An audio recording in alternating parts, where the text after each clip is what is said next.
hari esok, namun langkahku tegak.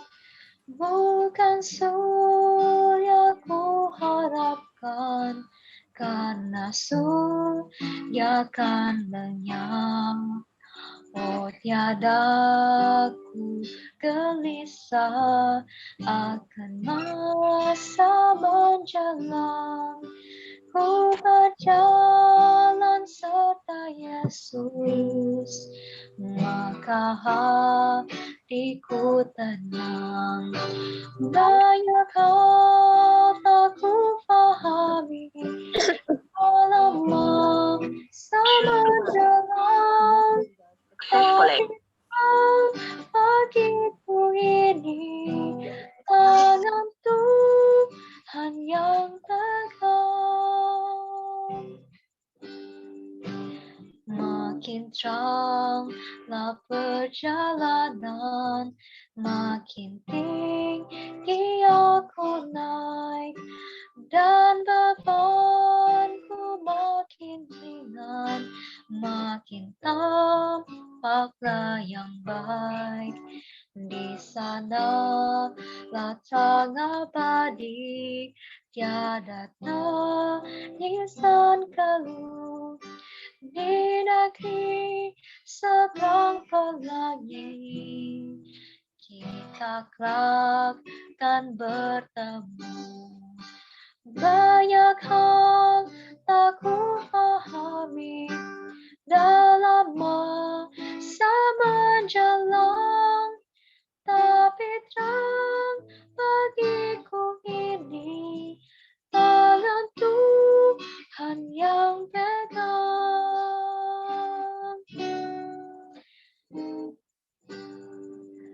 Kan hari esok mungkin langit kan gelap, tapi Dia yang berkasihan melindungiku tetap.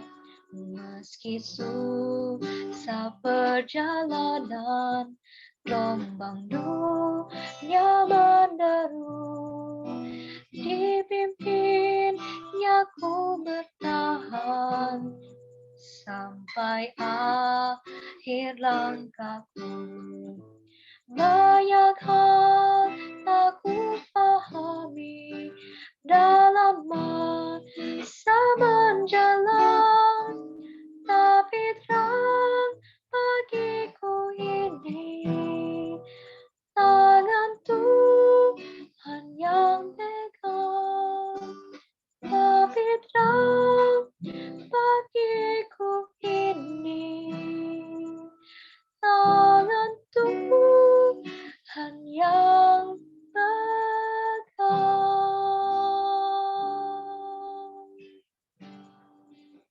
Amen.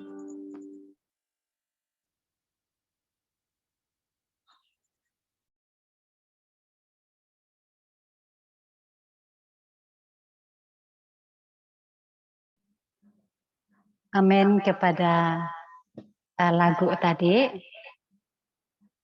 Ya, selamat datang sekali lagi kepada kawan-kawan semua. Oke,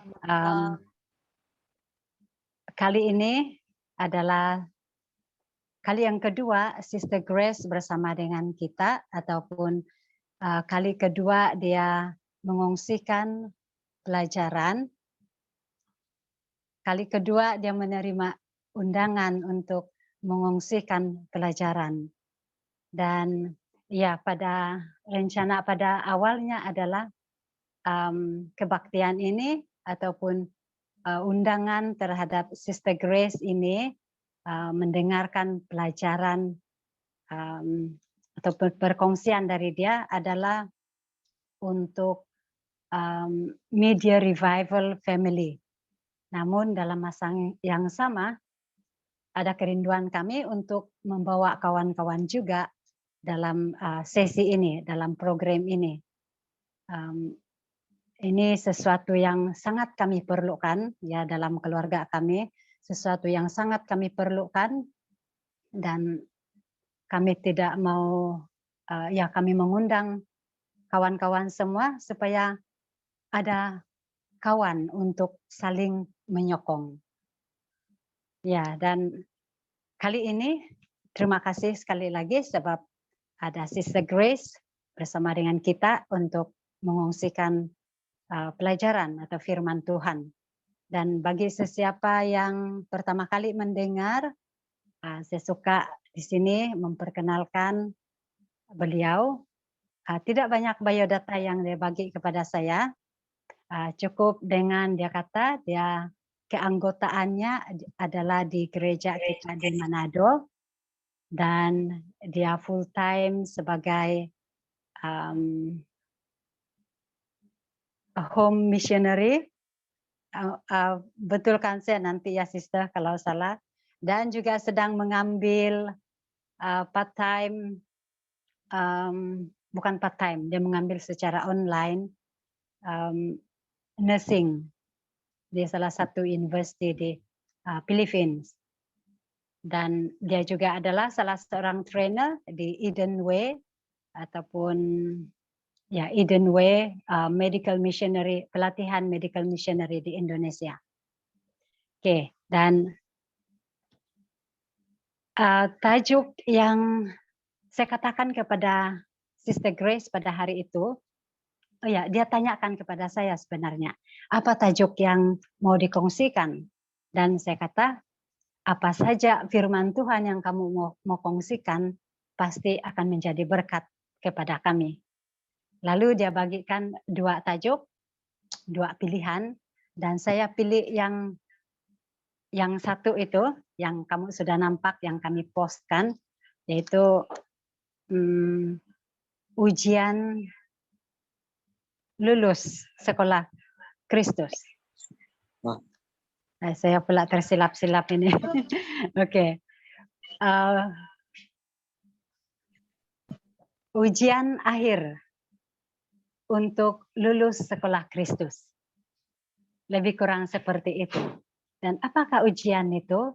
Itu yang kita mau sama-sama dengarkan pada malam ini. Dan dia sudah katakan, tidak lama dia akan kongsikan, ataupun presentasi dia tidak lama. Hanya 30 menit lebih kurang begitu.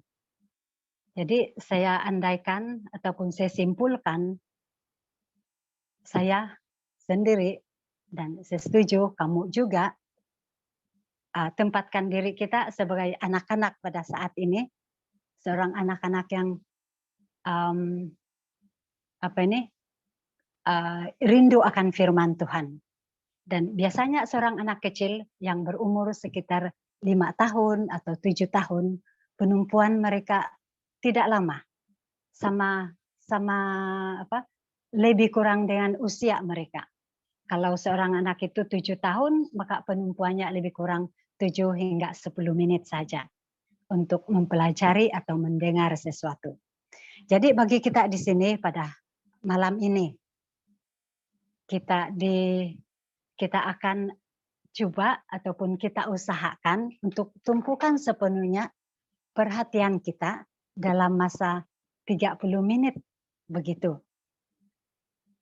Banyak komitmen kita, ada lagi mungkin urusan yang kita perlu lakukan, tapi kita ketepikan dulu, sepenuh masa kita tumpukan kepada pelajaran yang Sister Grace akan kongsikan kita pada malam ini.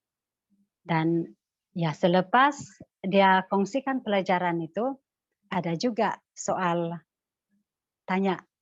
sesi tanya jawab di akhir presentation nanti.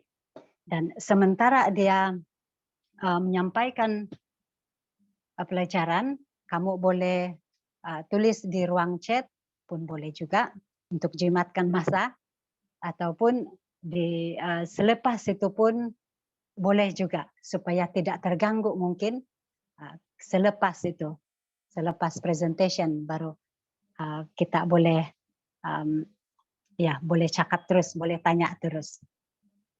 Oke, dan mohon kerjasama supaya kita kasih off mic supaya tidak ada gangguan ya. Kita terus berdoa dalam hati kita masing-masing juga supaya talian internet kita bekerja sama dengan kita. So, oke, saat ini saya akan berikan masa ini kepada Sister Grace untuk berfungsian daripada firman Tuhan yang akan disampaikan olehnya.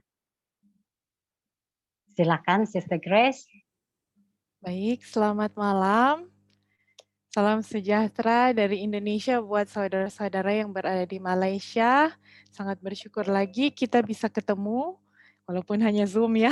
Sekali lagi latihan untuk kita ketemu di surga. Ya, sebelum kita membuka firman Tuhan, kita akui ketidakberdayaan kita untuk mengerti firman Tuhan. Kepada Tuhan, mari kita berdoa. Mari berdoa, Bapa di surga, dengan penuh kerendahan hati, kami benar-benar mau mengakui bahwa kami membutuhkan Engkau. Hanya Engkau yang dapat memberikan kebenaran. Kami manusia, pemikiran kami terlalu gelap untuk mengerti hal ini. Tapi Engkau berjanji, Engkau mau membawa kami ke dalam jalan yang terang, walaupun mungkin sempit dan berbatu, tetapi Engkau berada di sana. Jadi Bapa, kami butuh Roh Kudus-Mu untuk menerangi hati kami, agar kami mengetahui kebenaran dan boleh menjadi pelaku firman. Tolong juga jaringan internet kami dimanapun berada, dan semua gadget dan devices yang kami gunakan agar berfungsi semestinya, sehingga firman-Mu itu betul-betul diterima sesuai dengan apa yang Engkau mau. Terima kasih sekali lagi ya Bapa, kami berdoa dan mengucap syukur untuk janji yang Engkau sudah berikan. Dalam nama Yesus, amin. Oke, sekali lagi selamat malam. Ya, saya akan membagikan yang sudah tadi disampaikan oleh Ma'am Wendy, yaitu syarat lulus ujian Sekolah Kristus ya. Oke, apakah saya bisa share screen? Bisa mau share screen? Oke, terima kasih. Oke, ya. Nah, ini yang akan saya bagikan. Sekali lagi saya mohon maaf karena mungkin pandangan saya itu tidak menghadap Anda karena laptop saya harus extended display. Ya. Oke, tolong doakan. Ya. Ini dia, apakah sudah terlihat? Bisa dikonfirmasi mungkin apakah layarnya sudah terlihat full? Ya, Oke. dilihat. Ya, bisa dilihat. Ya. Terima kasih, puji Tuhan. Saya tidak bisa lihat Bapak Ibu sekalian, teman-teman. Jadi saya hanya melihat dengan mata iman ya. Oke, kita akan belajar hari ini mengenai syarat lulus sekolah Kristus di dunia. Saya tambahkan satu di dunia. Dan kita akan lihat kenapa ini kata-kata ini penting untuk kita pelajari. Oke, nah untuk materi pembelajaran saya bahagi 4. Yang pertama, kita akan menjawab pertanyaan-pertanyaan, 3 pertanyaan ini, dan 4 nanti kesimpulan ya. Nomor 1, kapan ya, kapan ujian akhir sekolah Kristus di dunia? Ini kan kalau kita mau ujian, itu kita perlu tahu kapan, terus yang kedua kriteria lulus ya, kriteria lulus, apa syarat untuk lulus begitu. Dan kemudian yang nomor 3, gimana bersiap? Gimana bersiap untuk menghadapi ujian tersebut.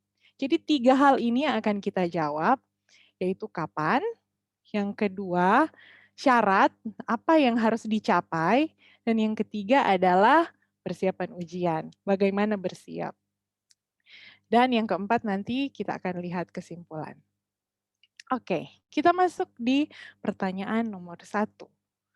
Kapan ujian akhir dari sekolah Kristus di dunia ini? Nah,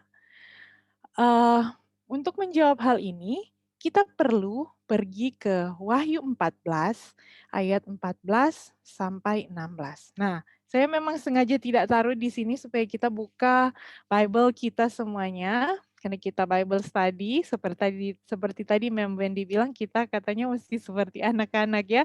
Kita akan belajar sekarang ini. Wahyu 14 ayat 14 sampai 16. Oke, saya bacakan. Demikianlah firman Tuhan dengan judul perikop tuayan di bumi.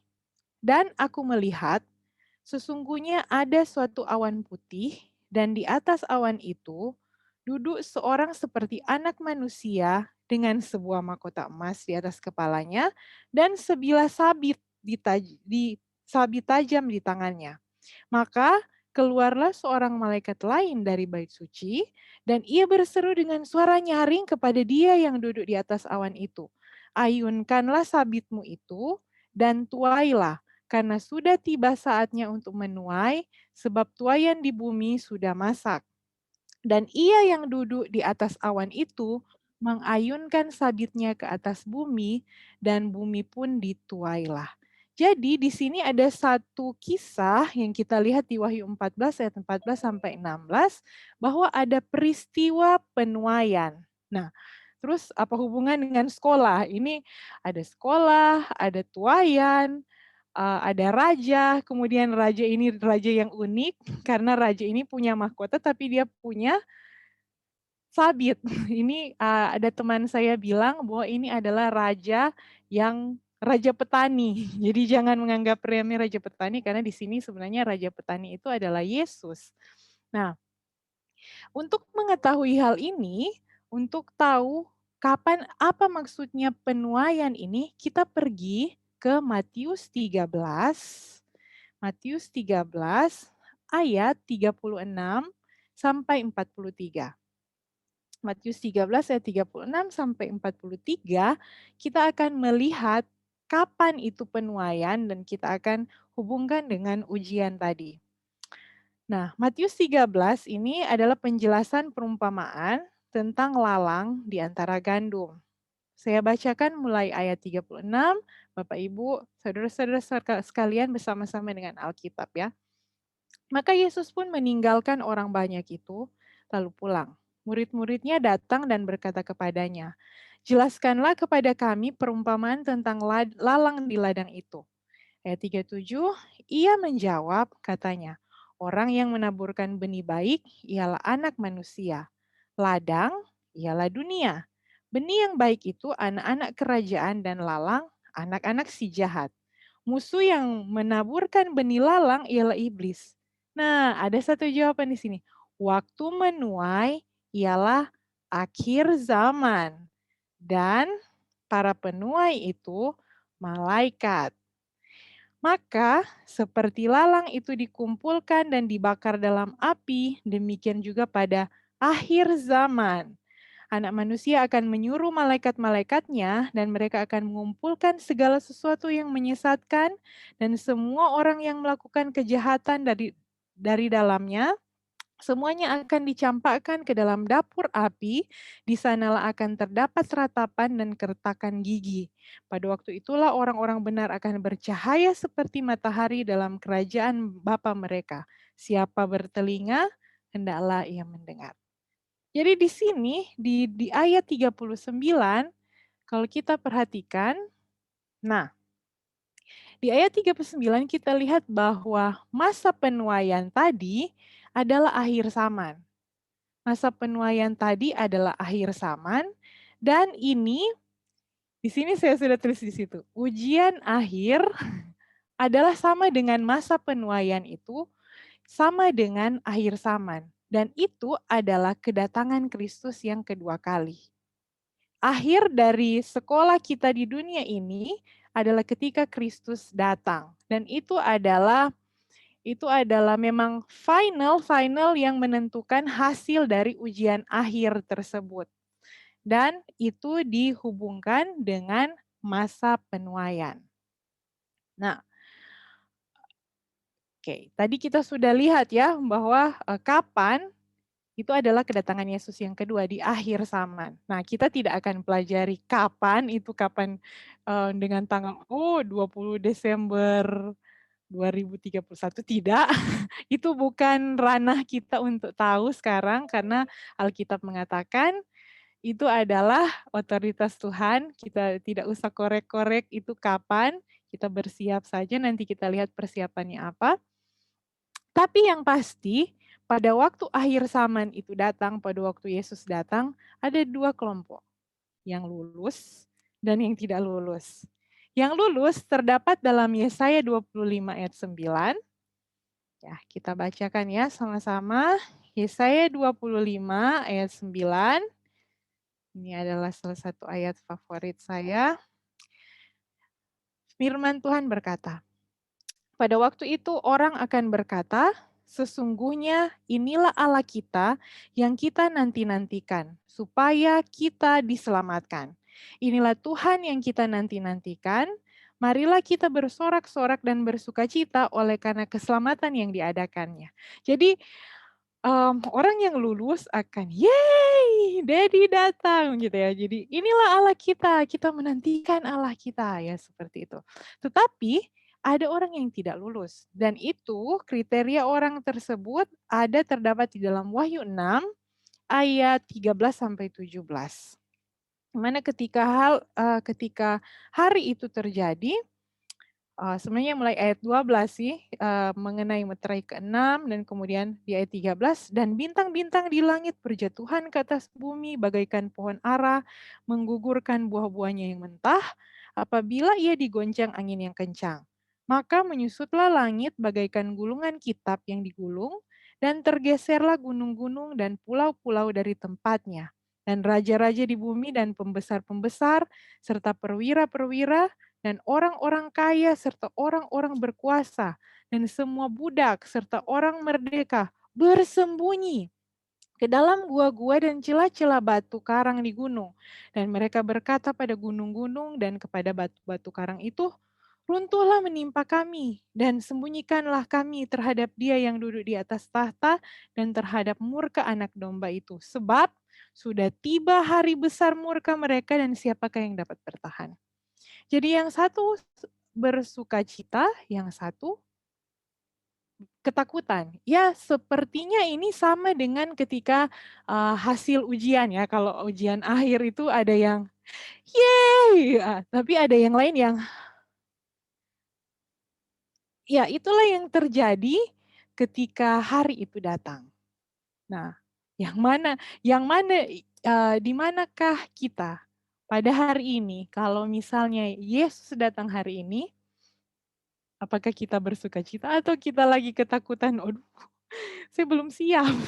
Nah, sebenarnya kondisi kita hari ini sudah memperlihatkan sebenarnya. Tetapi puji Tuhan, Tuhan masih menunda kedatangannya karena masih banyak dari kita mungkin yang belum bersiap. Dan kita sangat perlu untuk bersiap. Nah, tadi kita sudah jawab kapan, yaitu akhir zaman, kedatangan Kristus itu sendiri, dan akan ada dua kelompok yang lulus dan yang tidak lulus. Kemudian yang kedua, ini yang kita lihat di judul ya, syarat kelulusan. Kriteria lulus sekolah Kristus di dunia ini.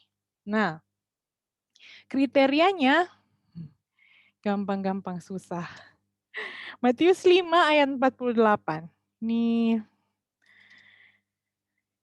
Matius 5 ayat 48, Alkitab berkata, karena itu haruslah kamu sempurna, sama seperti Bapamu yang di sorga adalah sempurna. Oh, sempurna. Kata ini begitu sangat menakutkan.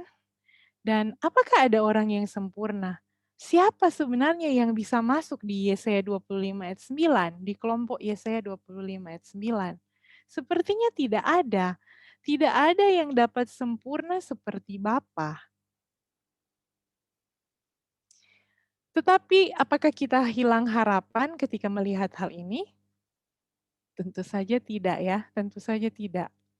Kita perlu mengerti satu hal ini. Untuk melihat kesempurnaan ini ada banyak orang yang salah tafsir. Sehingga ketika mereka mau mencari kesempurnaan semuanya berusaha. Oh, saya harus menurut hukum ini, saya harus menurut hukum itu, saya harus berpakaian seperti ini, saya tidak boleh makan ini, saya tidak boleh makan itu. walaupun itu memang benar kita harus perlu untuk melakukan hal itu, tetapi itu bukanlah kriteria kesempurnaan yang diminta oleh Bapa. Bukanlah dengan perbuatan kita kesempurnaan itu akan muncul.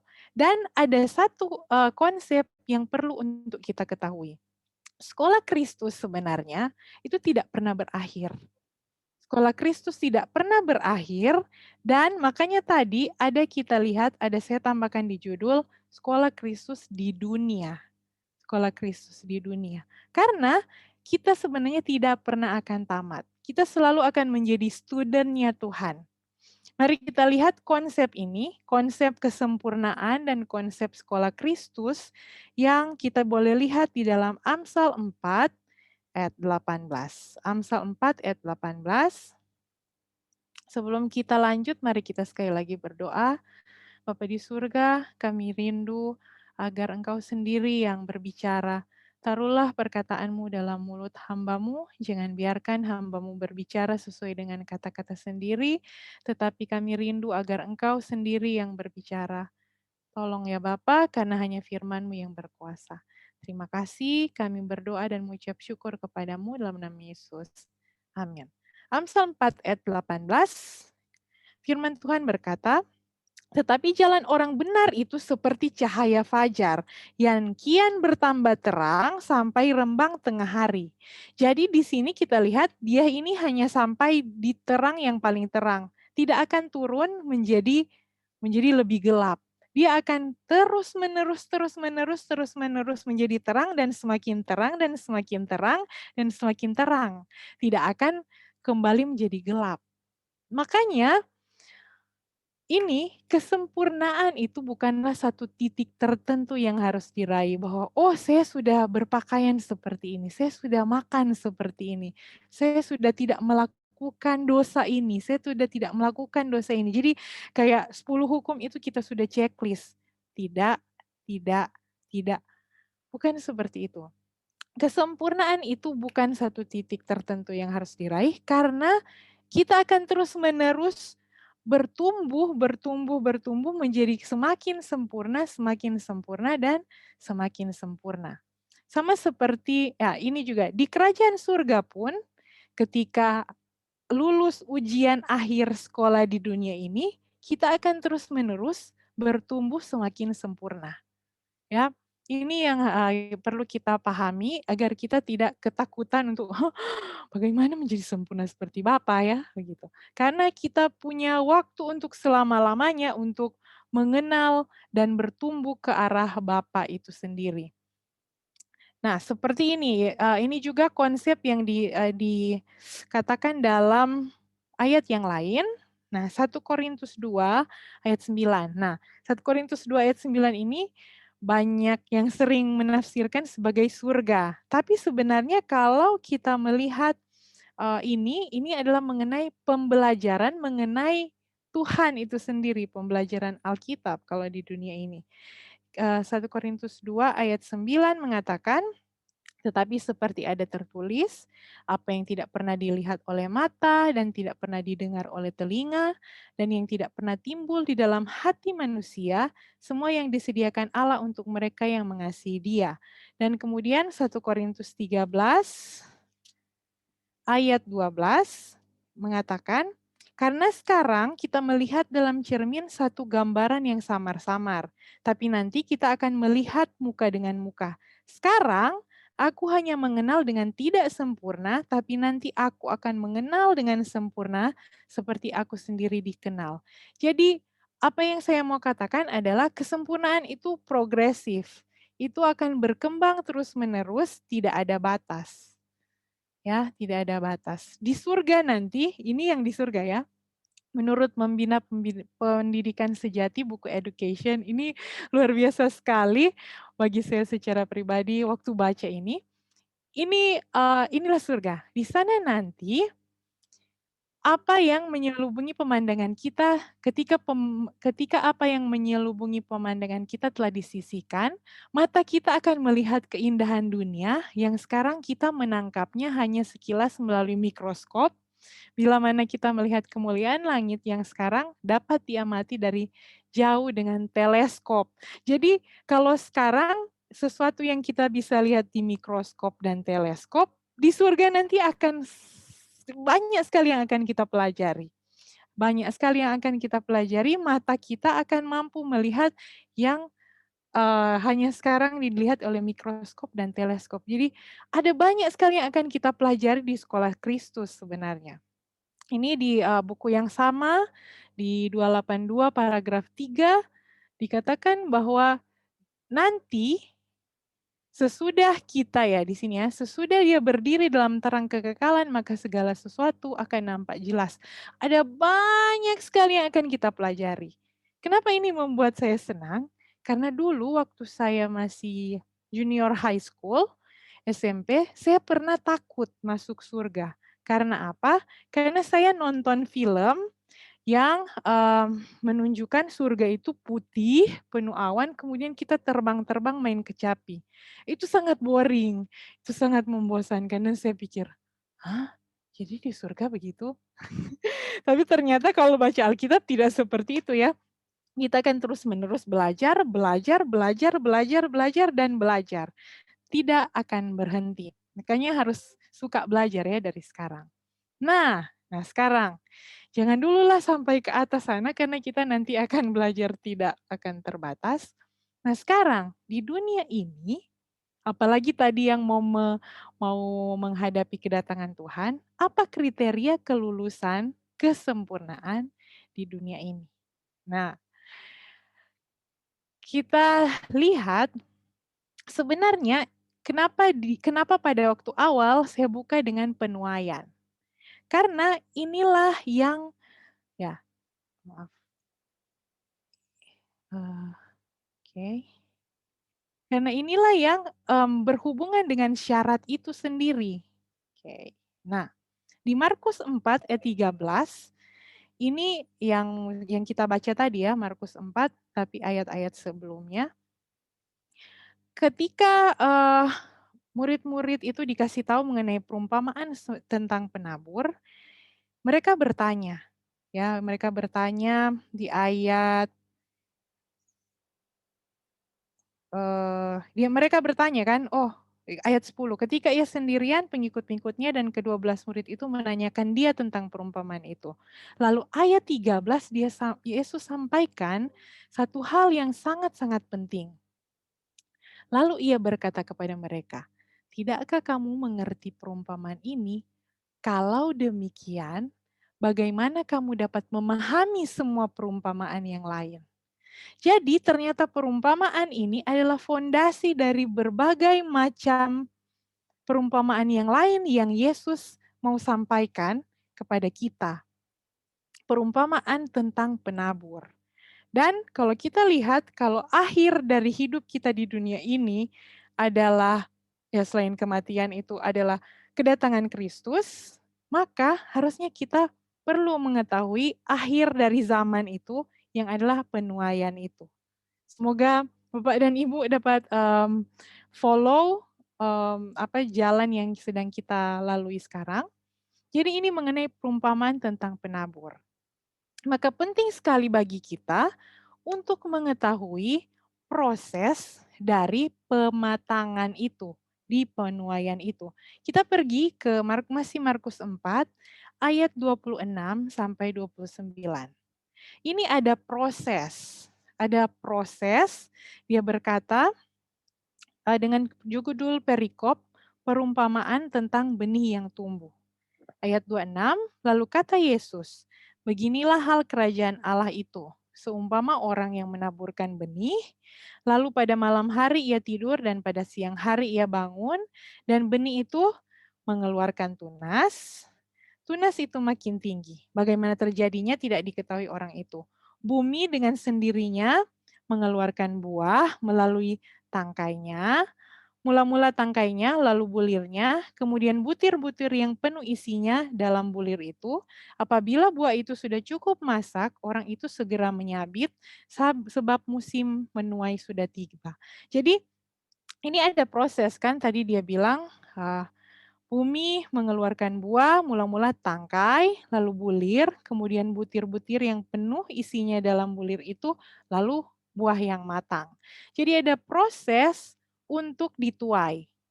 Nah mungkin ada sih yang menuai kecambah, ada yang menuai mungkin batang untuk dibikin sesuatu, tetapi apa yang Tuhan maksudkan di sini adalah buah yang masak. Buah yang matang adalah buah yang siap untuk dituai, ya. Nah, oke. Nih dan hubungan dengan Markus maksud saya Wahyu 14 tadi. Wahyu 14 tadi adalah karena Yesus datang dengan mahkota dan kemudian sabit. Jadi penuaian, ujian sekolah, akhir sekolah, dan kemudian pematangan atau penuaian itu sendiri. Nah, dalam perumpamaan yang lain, ini Markus 11 dan Matius 21, ini adalah perumpamaan, bukan perumpamaan. Yesus mengutuk pohon ara. Yesus mengutuk pohon ara, mungkin saudara-saudara sudah sering dengar ceritanya. Karena apa?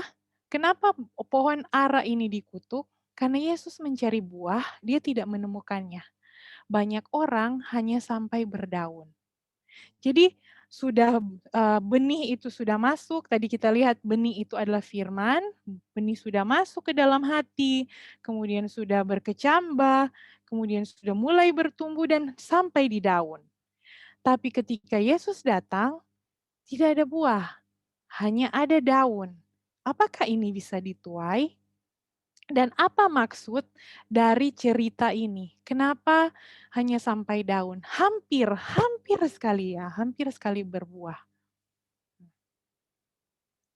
Oke, ini dalam buku Kerinduan Segala Zaman, jilid 2, halaman 205, paragraf 2. Inspirasi mengatakan, kutuk yang diucapkan pada pohon ara adalah suatu perumpamaan yang dilakonkan. Pohon yang tidak berbuah itu, yang memperagakan daun-daun rimbun yang mencolok itu di hadapan pemandangan Kristus, melambangkan bangsa Yahudi. Juru selamat ingin menjelaskan kepada murid-muridnya sebab musabab dan kepastian nasib Israel.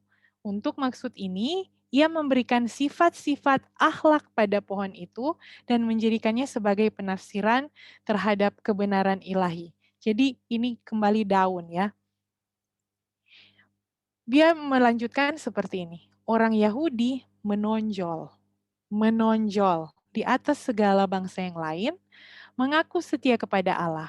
Mereka mendapat anugerah khusus daripadanya dan mereka mengaku memiliki kebenaran melebihi bangsa lain. Tapi mereka sudah menjadi bejat oleh kasih akan dunia serta keserakahan akan keuntungan. Mereka membanggakan ilmu mereka, tapi mereka tidak mengetahui segala tuntutan Allah dan penuh dengan kepura-puraan. Jadi ini menonjol, kemudian mengasihi dunia, membanggakan ilmu, bangga, proud. Ini dia kata kuncinya di kutipan ini. Sebagaimana halnya dengan pohon yang tidak berbuah, mereka mengembangkan cabang-cabang mereka yang penuh keangkuhan ke atas, kelihatan rimbun daunnya, dan indah dipandang mata, tetapi mereka tidak mengeluarkan buah selain daun-daun saja. Jadi hanya sampai daun. Tidak semua yang masuk ke dalam sekolah Kristus akan lulus. Ada yang sampai daun dan itu sangat menyedihkan. Nih, agama Yahudi dengan bait suci yang indah, mezbah-mezbahnya yang suci, imam-imamnya yang bersongkok dan upacara yang mengesankan, sesungguhnya indah secara lahir tapi kerendahan hati, kasih dan kebajikan sangat kurang. Jadi keangkuhan, merasa diri lebih daripada orang lain, eksklusif dari orang lain, tetapi kerendahan hati, kasih, dan kebajikan sangat kurang. Berikutnya, Yesus telah datang ke pohon ara itu dalam keadaan lapar dengan maksud hendak mencari makanan. Demikian juga ia telah datang kepada orang Israel dalam keadaan lapar, hendak mencari buah-buah kebenaran dalam mereka. Buah-buah kebenaran.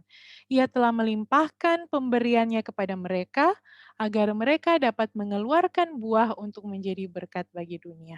Tapi apa yang terjadi kepada mereka?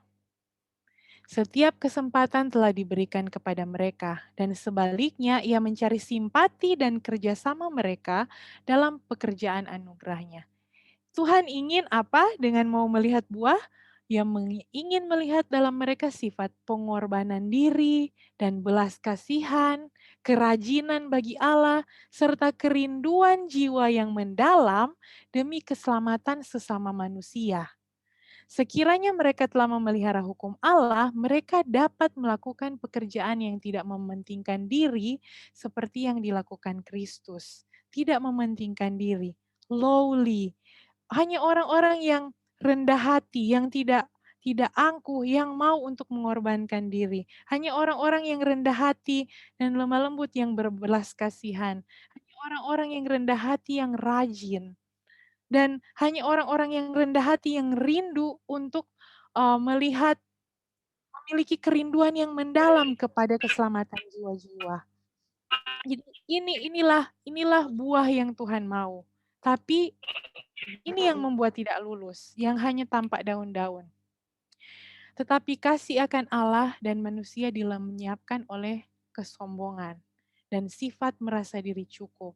Mereka mendatangkan kebinasaan kepada diri mereka sendiri oleh enggan melayani orang lain. Harta benda kebenaran yang telah diamanatkan Allah kepada mereka tidak mereka berikan kepada dunia. Jadi ketika enggan untuk melayani orang lain, tidak mau merendahkan diri untuk melayani, itulah yang membuat tidak lulus. Terlalu enggan untuk melayani orang lain.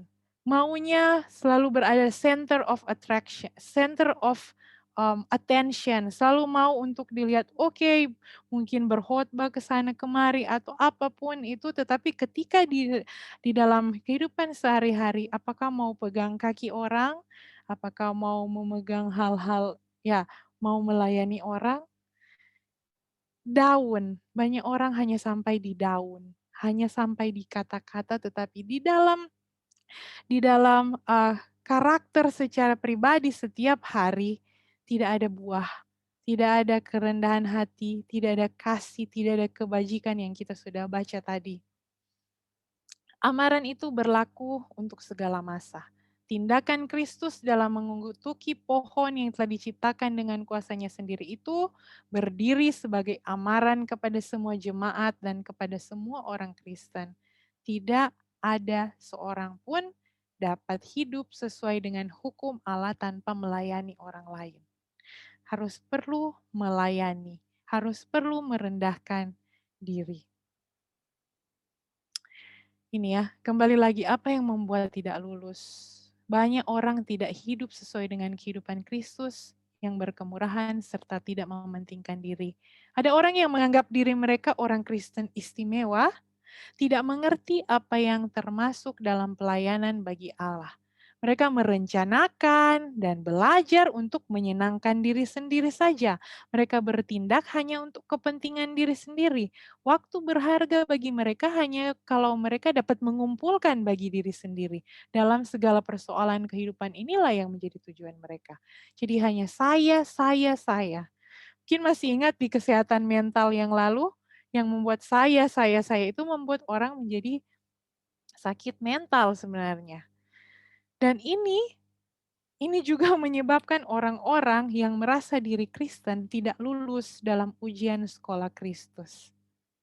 Yang membuat tidak lulus. Dan itu kita perlu sangat berhati-hati dan meminta Tuhan agar menyelidiki hati kita sendiri. Oke. Ayat yang kita sudah share dalam Matius 11 ayat 25 sampai 30. Inilah syarat sebenarnya. Syarat untuk lulus dalam sekolah Kristus.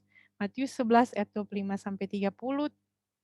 Firman Tuhan berkata, pada waktu itu berkatalah Yesus, aku bersyukur kepadamu Bapa, Tuhan langit dan bumi, karena semuanya itu engkau sembunyikan bagi orang bijak yang merasa diri pintar dan orang pandai, tapi engkau nyatakan pada orang kecil, orang yang mau merendahkan hati. Ya Bapa, itulah yang berkenan kepadamu. Semua telah diserahkan kepadaku oleh Bapakku dan tidak seorang pun mengenal anak selain Bapa dan tidak seorang pun mengenal Bapa selain anak dan orang yang kepadanya anak itu berkenan menyatakannya. Marilah kepadaku semua yang letih lesu dan berbeban berat, aku akan memberikan kelegaan kepadamu. Ayat 29 ini menjadi salah satu pokok. Pikulah kuk yang kupasang dan belajarlah padaku, karena aku lemah lembut dan rendah hati, dan jiwamu akan mendapat ketenangan. Sebab kuk yang kupasang itu enak dan bebanku pun ringan. Ayat 29 ini, Yesus berkata, belajarlah kepadaku. Yesus tidak bilang, belajarlah kepadaku karena aku jago menyembuhkan. Karena aku maha kuasa. Tuhan tidak akan bikin kita maha kuasa ya. Karena kita belum bisa, kita limited. Jadi ini dua hal ini yang Yesus katakan, belajarlah kepadaku. Objektifnya lemah lembut dan rendah hati. Ketika kita lemah lembut dan rendah hati, kita akan gampang untuk belajar pelajaran yang lain. Kita akan memiliki hati yang selalu mau untuk terbuka. Oh, begitu Tuhan. Seperti tadi bukan satu kebetulan ya, yang dikatakan marilah kita jadi anak-anak untuk oke, apa? Ayat 25 juga menarik sekali karena Yesus mengatakan, Bapa, engkau membukakannya bagi orang-orang kecil, bukan orang-orang pandai dan bijak. Jadi sesungguhnya syaratnya sangat mudah. Mungkin kita sudah ketakutan melihat kesempurnaan itu, tetapi sesungguhnya kalau kita memiliki teachable spirit, orang-orang yang lemah lembut dan rendah hati, sesungguhnya itulah yang Tuhan harapkan. Karena orang-orang yang seperti ini yang akan melayani, dan karena sudah rendah, ya kalau diinjak, oke. Dan ini menarik sekali. Perumpamaan mengenai buah ini adalah hal yang salah satu mengubah kehidupan saya. Apakah saudara-saudara pernah melihat ada buah pepaya yang asam dan keras bagi orang jahat dan manis bagi orang baik saja? Tidak ada kan? Buah yang matang, lemah lembut dan rendah hati ini memang betul-betul buah yang matang. Apakah kita ketika menghadapi orang yang menjahati kita dapat tetap manis dan harum dan memberikan keindahan bagi mereka atau tidak? Apakah buah kita matang ketika menghadapi orang seperti itu? Baik orang yang suka pada kita atau yang tidak suka? Dan pohon. Ya, kita adalah pohon juga ya. Di dalam buku Hosea dibilang orang Israel ada pohon, Mazmur 1 juga bilang kita adalah seperti pohon. Apakah ada pohon yang yang menyepak orang yang membuang mungkin buang air kecil di pohon itu atau membuang kotoran di pohon itu? Tidak ada. Pohon akan tetap berdiam apapun yang dilakukan kepadanya. Dan bahkan hanya memberikan buah yang baik, buah yang matang. Dan buahnya matang untuk siapa saja, tidak pilih-pilih. Inilah yang Tuhan mau sebenarnya. Inilah buah yang Tuhan tunggu dalam kehidupan kita, yang syaratnya adalah lemah lembut dan rendah hati terlebih dahulu. Ini ada beberapa hal, kalau saudara-saudara lihat semua kisah di Alkitab, semua orang seperti qualify untuk diselamatkan ketika mereka lemah lembut dan rendah hati. Para nabi dan raja ini adalah kisah mengenai Nebukadnezar. Ketika dia merendahkan diri, dia qualify untuk menjadi keluarga Allah. Siapa lagi? Simpson. Siapa lagi? Semuanya kalau kita pelajari tokoh-tokoh Alkitab, ketika mereka merendahkan hati mencari Tuhan, merasa membutuhkan Tuhan, disitulah mereka menjadi umat Tuhan. Maksud saya, disitulah mereka mencapai ujian akhir mereka. Paulus pun seperti itu. Kita bisa lihat semuanya, dan lemah lembut dan rendah hati adalah syarat untuk kelulusan itu. Ini juga ada nasihat bagi sidang ya. Orang yang paling kuat adalah orang yang meskipun peka terhadap nistaan, namun mau menahan amarah dan mengampuni musuh-musuhnya. Orang sedemikian adalah pahlawan sejati. Kelemah lembutan, kerendahan hati, walaupun tidak terlihat jago, tetapi lowly and meek in heart. Jadi kriterianya adalah lemah lembut dan rendah hati, yaitu pohon yang berbuah. Yang berikutnya, sudah tidak lama, kapan waktu untuk bersiap? Dan apa persiapan kita? Kita boleh baca itu di dalam buku Ibrani, 2 Korintus 6 dulu. 2 Korintus 6 ayat 2, Alkitab mengatakan, waktu penyelamatan kita adalah hari ini. 2 Korintus 6 ayat 2. Sebab Allah berfirman, pada waktu aku berkenan, aku akan mendengarkan engkau. Dan pada hari aku menyelamatkan, aku akan menolong engkau. Sesungguhnya waktu ini adalah waktu perkenanan itu. Sesungguhnya hari ini adalah hari penyelamatan itu. Hari ini, kalau kita dengan rendah hati dan lemah lembut mengakui ketidakberdayaan kita untuk sempurna, kita mengakui bahwa Kristus adalah juru selamat kita, hari inilah penyelamatan itu. Dan besok lakukanlah hal yang sama, rendahkanlah hati dan minta Tuhan untuk melembutkan hati kita. Dan juga yang tadi saya bilang Ibrani 3 ayat 12 sampai 15. Ibrani 3 ayat 12 sampai 15. Firman Tuhan mengatakan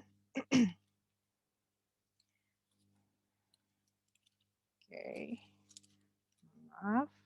Waspadalah hai saudara-saudara supaya antara kamu jangan terdapat seorang yang hatinya jahat dan yang tidak percaya oleh karena ia murtad dari Allah yang hidup. Tapi nasihatilah seorang akan yang lain setiap hari selama masih dapat dikatakan hari ini. Ayat 15, pada hari ini jika kamu mendengarkan suaranya, janganlah keraskan hatimu seperti dalam kegeraman. Minta Tuhan untuk melembutkan kita hari ini. Hari ini. Besok juga hari ini. Mungkin hari besok tidak pernah akan ada, tetapi hari inilah waktu untuk bersiap hari ini. Nah ini bahaya soalnya kalau ada kecenderungan cramming ya. Kalau di bahasa Indonesia ada SKS, sistem kebut semalam. Kalau ujian nanti baca bukunya itu semalam sebelum ujian, tapi tidak seperti itu dalam ujian sekolah Kristus. Persiapan itu harus setiap hari. Kita tidak bisa cramming karena itu tidak mungkin. Jadi kesimpulannya adalah, kapan ujian akhir? Di dunia ini kedatangan Kristus kedua kali. Apa kriteria kelulusannya? Kesempurnaan seperti Bapa. Di dunia ini yang diminta Tuhan adalah belajarlah lemah lembut dan rendah hati. Dan waktu pengayaan hari ini. Waktunya ditempa dalam pengalaman belajar dari Kristus, memiliki hubungan yang betul-betul real dengan Tuhan dan juga mendengarkan nasihat dalam kita saling menasihati setiap hari. Jadi Tuhan memberkati kita semua, mari kita bersiap untuk menghadapi ujian sekolah Kristus di dunia ini. Kita berdoa. Bapa di surga, kami telah mendengarkan firman-Mu.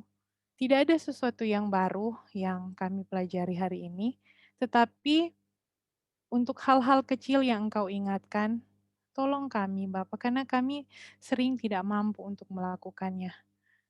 Sangat sering kami penuh dengan hati yang angkuh, kami sering menolak untuk melayani orang lain, tetapi Bapa, ketika hari ini Engkau memberikan kami kesempatan hidup, tolonglah kami agar betul-betul bersiap untuk menghadapi kedatangan-Mu yang kami tidak tahu kapan.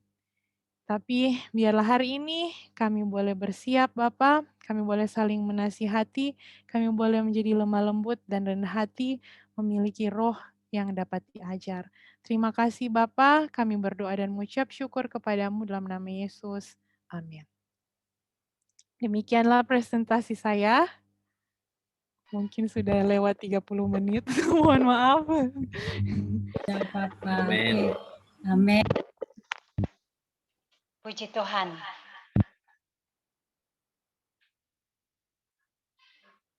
Oke, secara pribadi, pelajaran pada malam ini membawa saya ya secara pribadi untuk buat refleksi diri. Adakah setelah saya ikuti begitu banyak seminar atau pelatihan ataupun pembelajaran secara pribadi atau individu, adakah ya saya bertanya pada diri saya sendiri, adakah saya sudah mempunyai kelemah lembutan atau kerendahan hati yang boleh melayakkan saya untuk masuk sekolah Kristus. Ini buat refleksi kepada diri saya sendiri terhadap pelajaran pada malam ini. Terima kasih banyak-banyak Sister Grace. Saya percaya yang lain juga turut mengatakan amin. Ya, puji Tuhan. Dan saat ini ada kita akan sesi tanya jawab. Untuk pertanyaan yang masuk di ruang chat,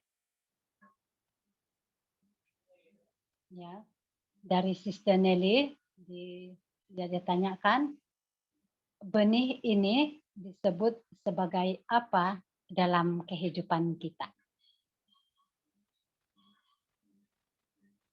Oke, terima kasih pertanyaannya. Apa itu benih? Benih itu jawabannya di dalam Markus 4 ayat 14. Kita bisa baca sama-sama. Markus 4 ayat 14. Penabur itu menaburkan firman. Jadi benih itu adalah firman Tuhan. Firman Tuhan yang masuk melalui kita itu, pikiran kita, hati kita adalah tanah. Dan firman itu masuk ke tanah hati kita. Jadi benih itu adalah firman. Di dalam Matius 13 juga tadi, yang kita sudah baca, Matius 13, oke, dan kemudian ayat, oke, sebentar. Kalau ayat 38, Matius 13 ayat 38, ladang ialah dunia, benih yang baik itu anak-anak kerajaan, dan lalang anak-anak si jahat. Jadi tadi firman, kemudian firman itu ketika dia masuk ke dalam hati, itu akan membuat kita menjadi anak-anak kerajaan. Seperti itu. Jadi benih itu adalah firman sesuai dengan yang Alkitab tadi. Apakah bisa itu, Ibu? Sudah terjawabkan, Sister Nelly? Benih itu adalah firman. Firman. Sama seperti yang terdapat dalam ayat. Terima kasih Sister Grace. Puji Tuhan. Yang lain lagi? Terima kasih.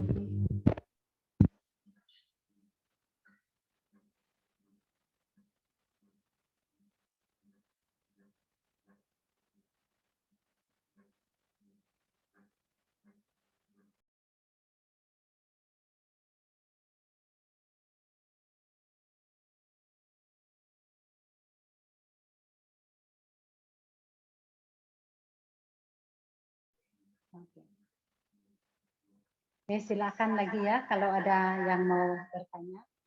Tulis di ruang chat ataupun on sejak mic kamu dan terus bertanya.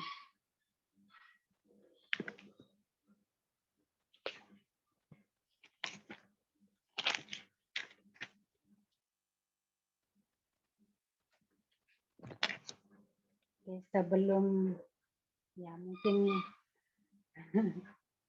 mungkin masih segan ataupun belum lagi keluar pertanyaan itu.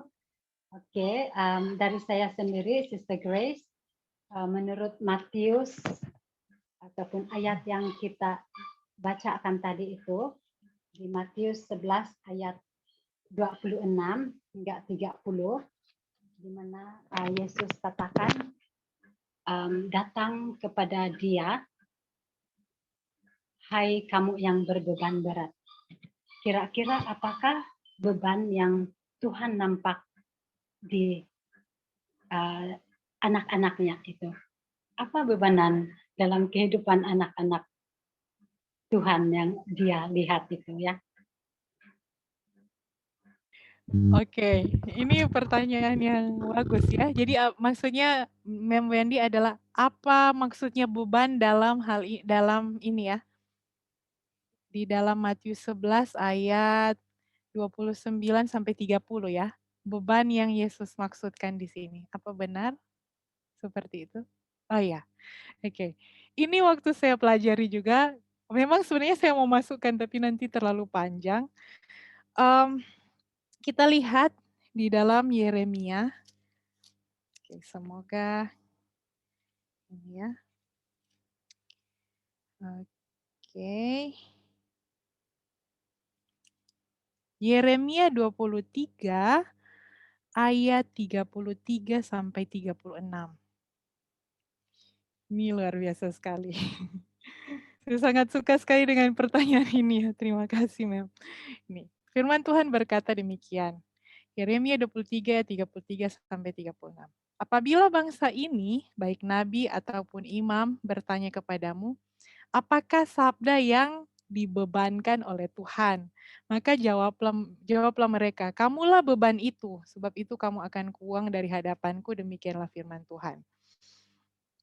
Mungkin saya kasih ayat 36 saja, ayat 36.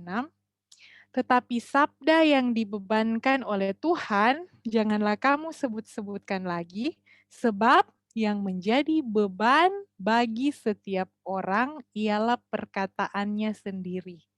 Jadi beban setiap orang adalah perkataannya. Beban Kristus adalah firman Kristus. Dan dia bilang firmannya itu tidak berat. Karena apa? Apa yang dia ucapkan, dia yang lakukan, bukan kita. Kita hanya mengaminkan apa yang dia katakan. Ketika Tuhan berfirman, jadilah terang. Maka terang itu jadi. Ketika dia mengatakan, jadilah pohon-pohonan. Pohon-pohonan itu jadi. Maka kalau dia berfirman kepada kita, thou shall, jadilah kamu sempurna. Maka kesempurnaan itu akan jadi kita aminkan hal itu.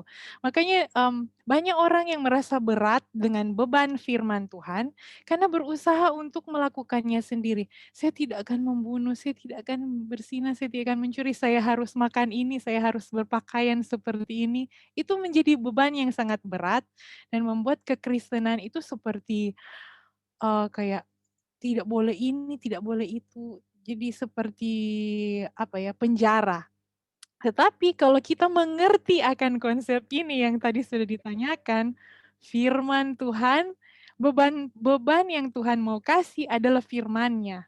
Ketika dia berfirman itu jadi. Kita hanya perlu klaim janji Tuhan. Makanya gampang sekali kita menjadi orang umat Tuhan sebenarnya. Apalagi kalau di dalam sekolah sahabat kita sekarang ini mengenai janji, dia yang berjanji, dia yang tepati. Dan dikatakan bahwa dia yang berjanji itu setia.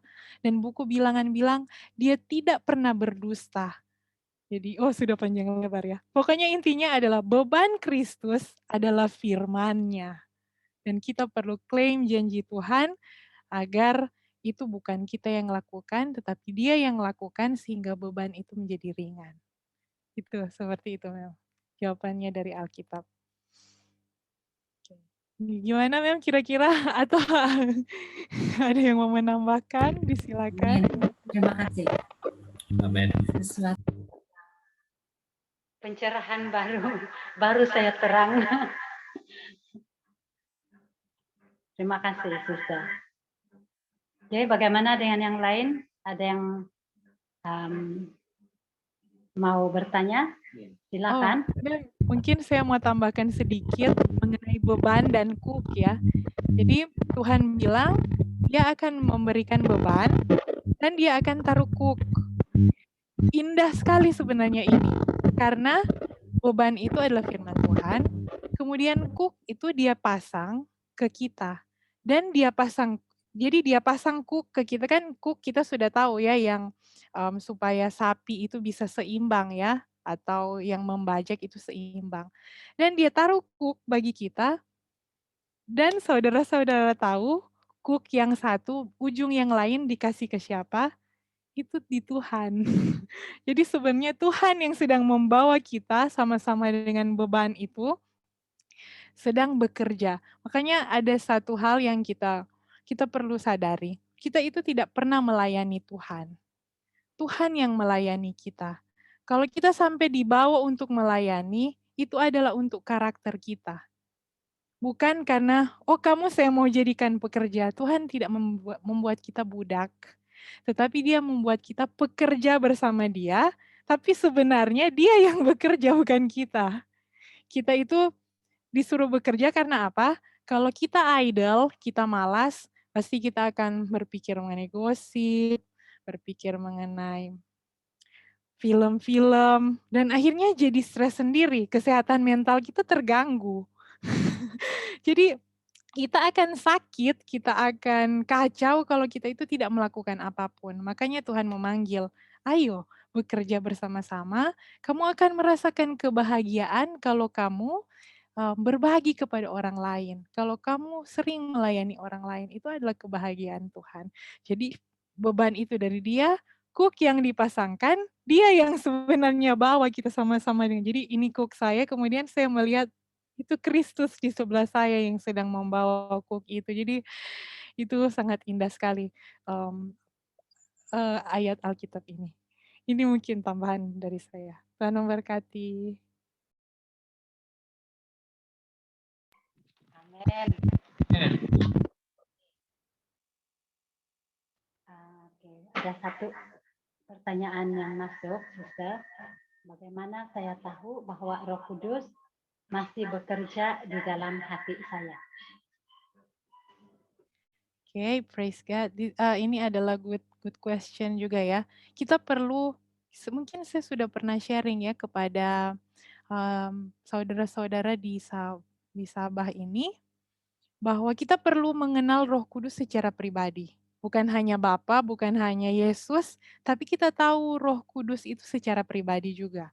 Nah, bukan berarti kita melihat langsung, tetapi apa sih pekerjaan Roh Kudus? Supaya kalau kita tahu dia itu bekerja seperti apa, kita bisa tahu dia bekerja seperti apa dalam hati saya. Pekerjaan Roh Kudus kita bisa lihat dalam buku Yohanes 16 ayat 8 sampai 11. Tetapi bisa dirangkumkan di ayat 8 ya. Firman Tuhan berkata dalam Yohanes 16 ayat 8. Dan kalau ia datang berbicara mengenai Roh Kudus, ia akan menginsafkan dunia. Ya, menginsafkan kan artinya menyadarkan ya. Menyadarkan dunia akan dosa, kebenaran, dan penghakiman. Nah, apa maksudnya? Dosa, kebenaran, dan penghakiman. Roh Kudus itu bekerja bukan seperti begini ya, kayak wow.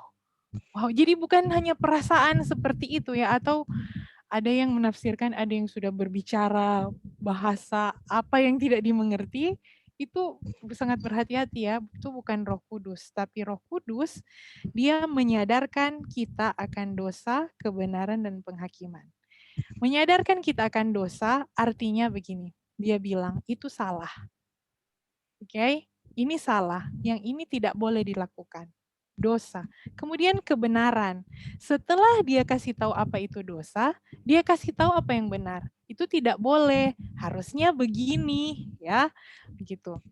Dan yang ketiga, penghakiman, dia akan memberitahu kalau kamu berbuat dosa, kamu akan begini. Kalau kamu berbuat kebenaran, kamu bertobat buat kebenaran, penghakimannya akan begini. Ya, jadi begitu ya. Kalau salah begini, kalau benar kamu akan begini, kalau kamu melakukan, jadi ada konsekuensinya kalau bilang penghakiman. Dari mana kita bisa lihat ini? Kita bisa lihat ini di Wahyu. Di buku Wahyu ini jelas sekali. Kita tidak akan bahas satu-satu, ini banyak ya sebenarnya. Di Wahyu 1-3, itu kita bisa lihat mengenai roh ya. Ini dibilang Siapa bertelinga hendaklah yang mendengar apa yang dikatakan Roh pada jemaat-jemaat. Kita ambil satu contoh ya di jemaat Efesus. Ya, di jemaat Efesus ini perkataan Roh dikatakan. Oh, ini adalah firman ayat 2. Aku tahu segala pekerjaanmu. Ini pujian dulu, kebenaran. Kamu itu baik jeripayamu, ketekunan, engkau tidak sabar terhadap orang-orang jahat, engkau telah mencobai mereka yang menyebut dirinya rasul, dan terus-terusnya engkau tetap sabar dan menderita. Namun, aku mencela engkau. Ini dosa ya. Karena engkau telah meninggalkan kasihmu yang semula. Sebab itu ingatlah betapa dalamnya engkau telah jatuh. Kemudian ketiga penghakiman. Maka bertobatlah dan lakukanlah lagi apa yang semula engkau lakukan. Jika tidak, aku akan datang kepadamu dan aku akan mengambil kaki dianmu dari tempatnya jikalau engkau tidak bertobat. Jadi ini ya, ini Roh Kudus, dia selalu kasih tahu mana yang salah, mana yang benar, dan mana apa konsekuensi dari itu. Dia kasih tahu kepada kita. Berbeda dengan roh setan, dia itu hanya menuduh dan menekan hanya untuk buat kita depresi saja. Jadi untuk mengetahui Roh Kudus itu berbicara, dia akan menyampaikan kebenaran. Dan dari mana kita tahu kebenaran? Bukan hanya dari suara hati, tapi dari firman Tuhan. Seperti itu. Apakah itu terlalu panjang lebar mungkin? Bisa? Abel? Bisa. Terima kasih. Amin. Terima kasih, puji Tuhan. Oke, Cikgu Uji. Saya ingat dia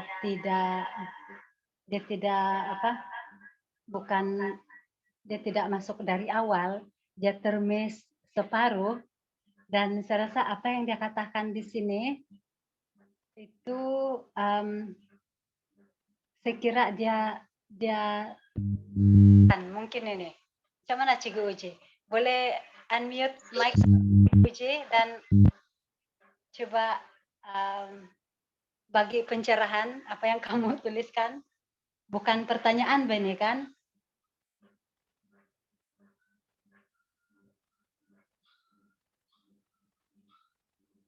Cikgu Uji, kamu ada di sini kan?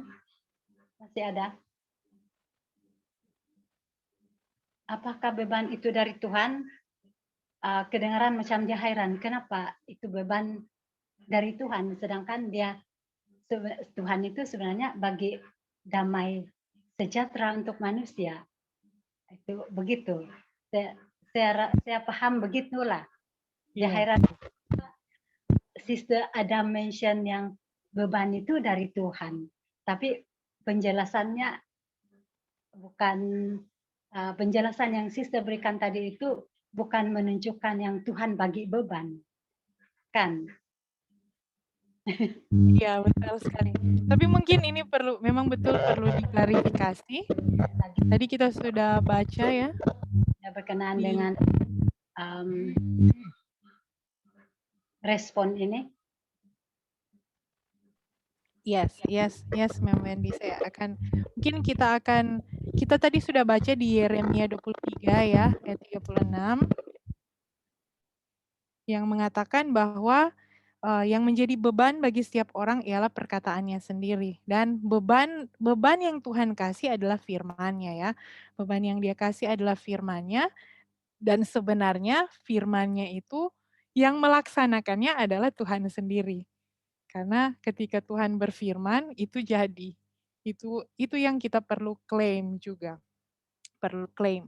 Namun mungkin ada satu hal yang mungkin kita bisa follow up dari ini. Tadi kita juga lihat bahwa Tuhan menyuruh kita untuk melayani orang lain. Dan bisa jadi ini adalah seperti beban ya. Dan Tuhan tidak pernah memberikan rancangan yang kecelakaan ya, seperti tadi Ibu Ugi katakan bahwa Tuhan tidak pernah kasih beban untuk mencelakakan. Tapi mungkin kita bisa ambil ilustrasi seperti ini.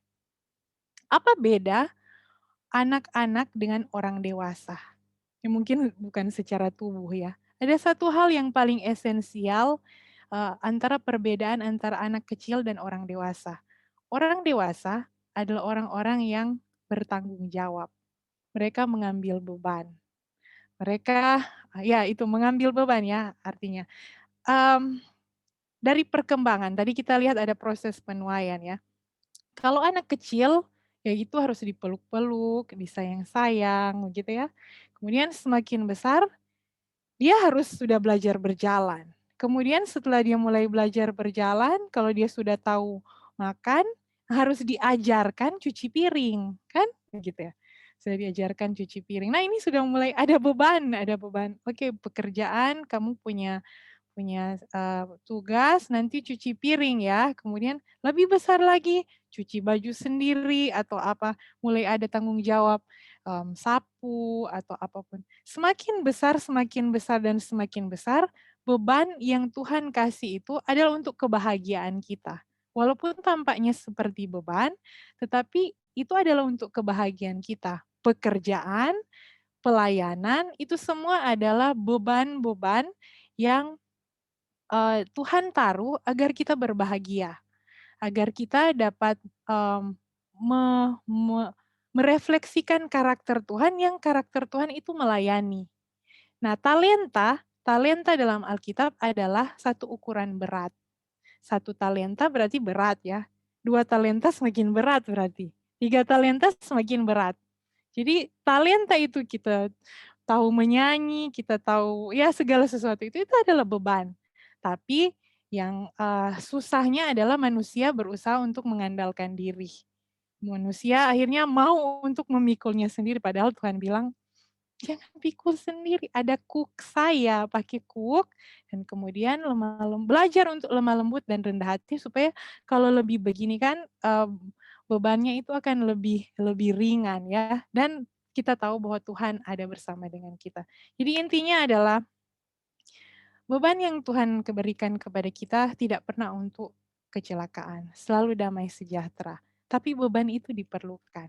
Kita harus perlu beban itu agar kita dapat berbahagia. Mungkin seperti itu, Ibu Ugi. Ya, Tuhan memberkati. Amin. Terima kasih. Ya, beban yang dinyatakan di sini bukan bersifat negatif.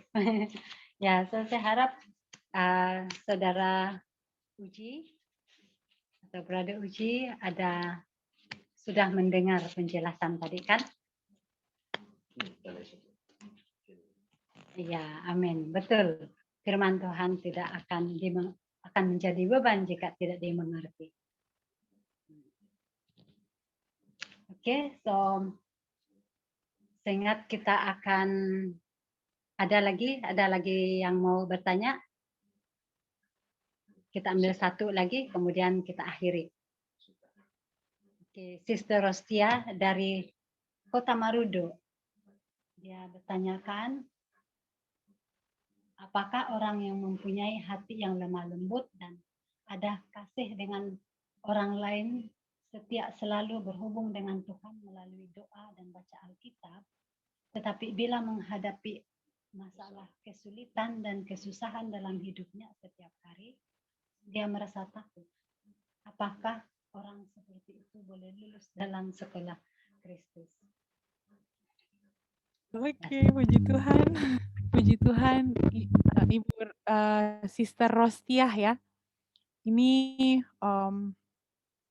sudah ada hati yang lemah lembut, kasih kepada orang lain, selalu berhubungan dengan Tuhan, baca Alkitab.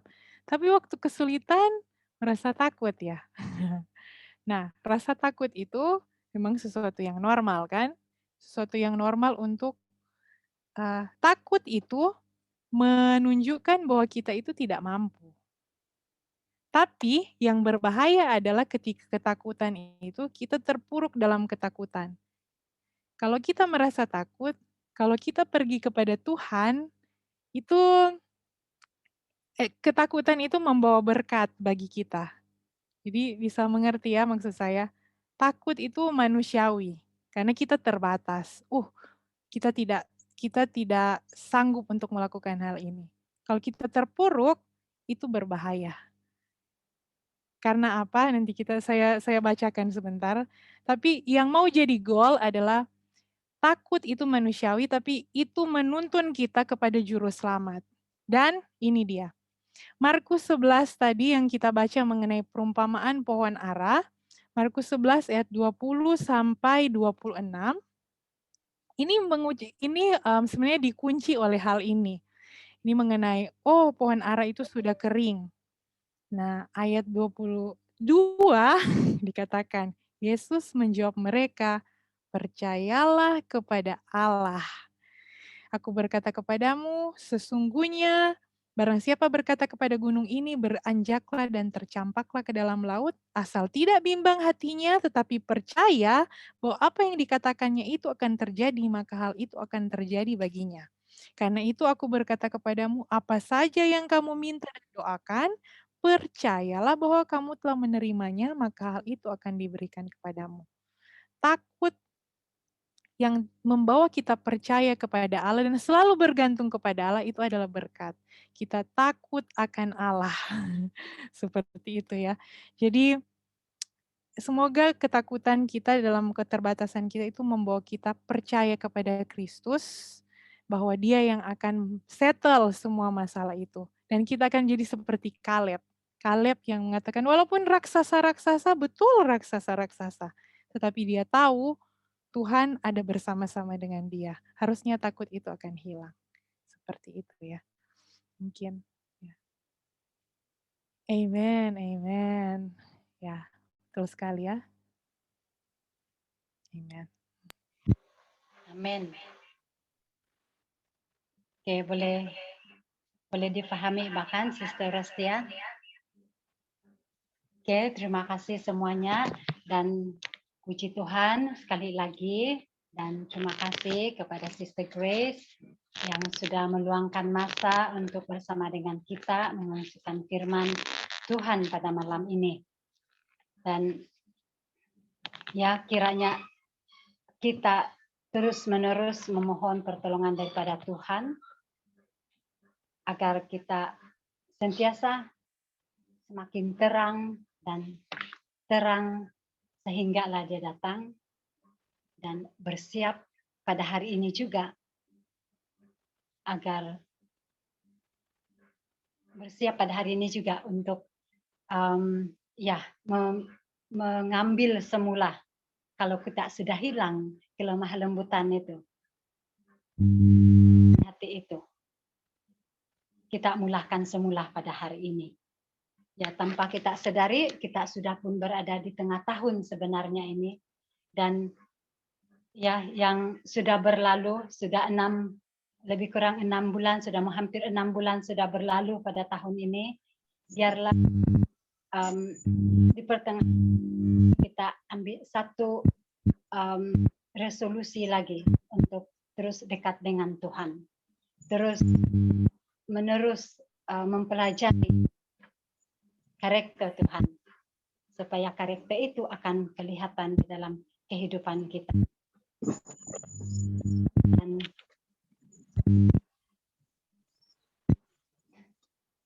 oke, pertanyaan yang lain kita boleh ya mungkin kita boleh WhatsApp ataupun ya, email kepada Sister Grace saja. Untuk hari ini kita akan berakhir di sini ya. Oke. Dengan itu tutup perkumpulan kita pada malam ini dengan menyanyikan lagu tema global I Will Go. Ya, kita semua sentiasa akan mau pergi menjangkau orang lain supaya diri kita sendiri juga akan terpelihara ataupun iman kita juga tetap terpelihara.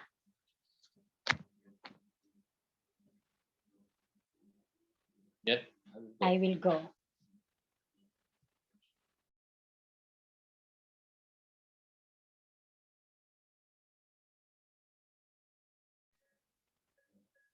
Dan selepas ini doa tutup Sister Grace ya.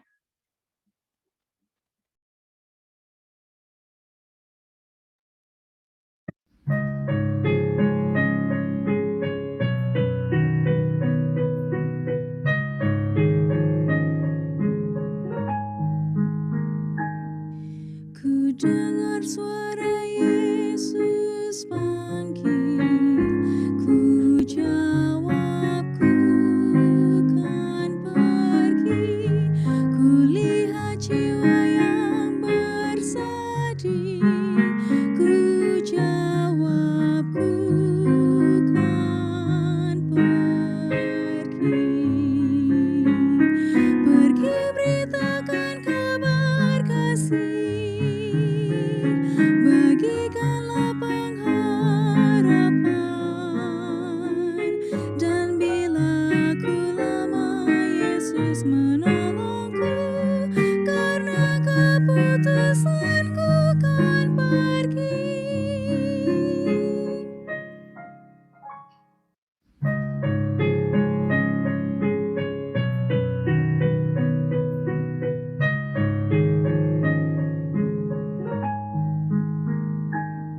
suara Yesus panggil, ku jawab ku kan pergi.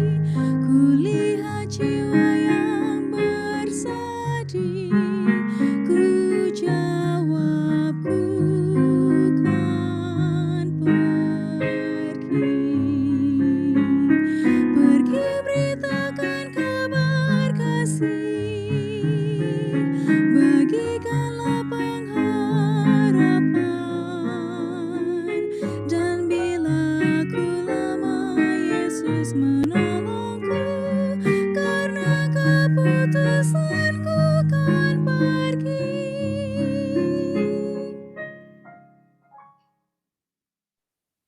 Mari berdoa. Bapa, Engkau melihat keputusan yang kami buat pada malam hari ini. Kami rindu untuk pergi. Namun kami rindu agar Engkau membuat hati kami terlebih dahulu lemah lembut dan rendah hati dan dipenuhi akan kasih-Mu ya Bapa. Sehingga ketika kami pergi kemanapun, melihat orang-orang jiwa yang bersedih yang kami nyanyikan tadi, yang orang lihat adalah Engkau. Karena hanya Engkau Tuhan yang mampu untuk meredakan sakit hati, Engkau yang mampu menyembuhkan. Kami tidak mampu. Kami sangat bersyukur ya Bapa, karena Engkau mau memakai kami orang-orang kecil, yang bukan siapa-siapa, yang tidak punya kemampuan apa-apa. Namun dalam kelemahanlah kuasa Tuhan menjadi sempurna, dan Engkau berjanji bahwa jika Engkau ditinggikan, Engkau akan menarik semua orang datang kepadamu. Kami rindu untuk dipersiapkan untuk bertemu di surga, untuk belajar hal-hal yang besar bersama-sama, dan menjadi saudara-saudari yang tidak akan pernah terpisah dan hanya mute, unmute saja, tidak buka video, tapi kami boleh muka dengan muka nanti boleh bersama-sama dengan Tuhan, dan berikanlah beban jiwa itu dalam hati kami. Setiap orang yang kami temui, biarlah kata-katamu yang akan dikeluarkan bagi mereka, sehingga Engkau boleh menarik semua orang datang kepadamu. Bapa, terima kasih untuk janjimu, terima kasih untuk kedatanganmu yang semakin dekat, dan terima kasih untuk malam hari ini kami boleh tidur. Terima kasih Bapa untuk segala sesuatu. Kami berdoa dan mengucap syukur untuk janjimu. Dalam nama Yesus, amin. Amin. Amin. Terima kasih dengan doanya juga. Ya. Terima kasih sekali lagi kepada kawan-kawan yang sudah bersama dengan kami dalam kebaktian ini. Puji Tuhan, kita sangat-sangat memuji Tuhan dengan berkat yang Dia berikan kepada kita. Walaupun tidak dapat bersemuka, tapi melalui Zoom ini kita sudah disatukan dalam kasih-Nya, disatukan dalam baik yang jauh pun masih dapat bersama-sama di dalam ruangan ini, dalam sehati sepikir mendengar firman Tuhan. Sister dari Sarawak, dari Pineng, ya juga dari Kota Marudu, ya dari berbagai tempat, Sister Grace. Ya, kita sama-sama lambaikan kepada Sister Grace. Amin. Good night semua. Jumpa lagi di masa-masa akan datang. Ya, kalau boleh buka video untuk gambar. Siapa sudi mau ambil gambar? Ya, semua sudi. Buka video kamu. Kita boleh saya akan ambil gambar, dan kalau kamu gambar masing-masing boleh juga. Oke, saya akan ambil 2 kali. Oke. Yang pertama dalam kiraan 3, 2, 1. Oke, sekali lagi. 1, 2. Oke, terima kasih. Selamat malam semua. Terima kasih. Selamat malam. Tuhan memberkati. Ganti. God bless. Ya. Kami sangat Mohon izin. diberkati, Sister Grace.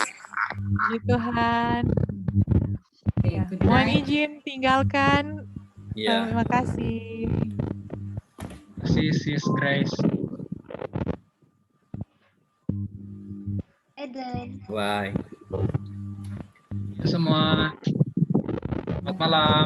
Selamat beristirahat.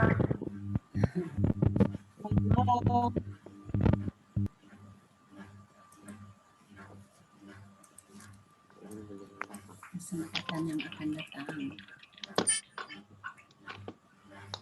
Yang boleh nampak baca kan. Tidak mau pusing. Oh,